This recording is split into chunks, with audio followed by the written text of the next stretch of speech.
Gouvernail's personality puzzled Mrs. Baroda, but she liked him.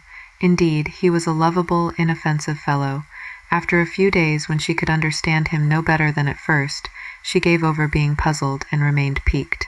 In this mood she left her husband and her guest, for the most part, alone together. Then, finding that Gouvernail took no manner of exception to her action, she imposed her society upon him, accompanying him in his idle strolls to the mill and walks along the Batcher. She persistently sought to penetrate the reserve in which he had unconsciously enveloped himself. "When is he going, your friend?" she one day asked her husband. "For my part, he tires me frightfully." "Not for a week yet, dear. I can't understand. He gives you no trouble." "No, I should like him better if he did, if he were more like others, and I had to plan somewhat for his comfort and enjoyment." Gaston took his wife's pretty face between his hands and looked tenderly and laughingly into her troubled eyes. They were making a bit of toilet sociably together in Mrs. Baroda's dressing-room. "You are full of surprises, ma belle," he said to her.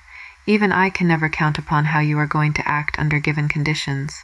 He kissed her and turned to fasten his cravat before the mirror.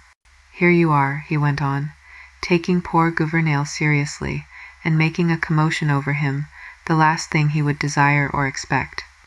"Commotion," she hotly resented. "Nonsense! How can you say such a thing? Commotion, indeed! But, you know, you said he was clever." "So he is. But the poor fellow is run down by overwork now.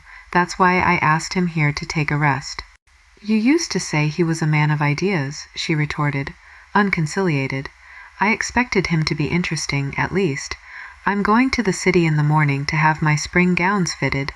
Let me know when Mr. Gouvernail is gone. I shall be at my Aunt Octavie's." That night she went and sat alone upon a bench that stood beneath a live oak tree at the edge of the gravel walk.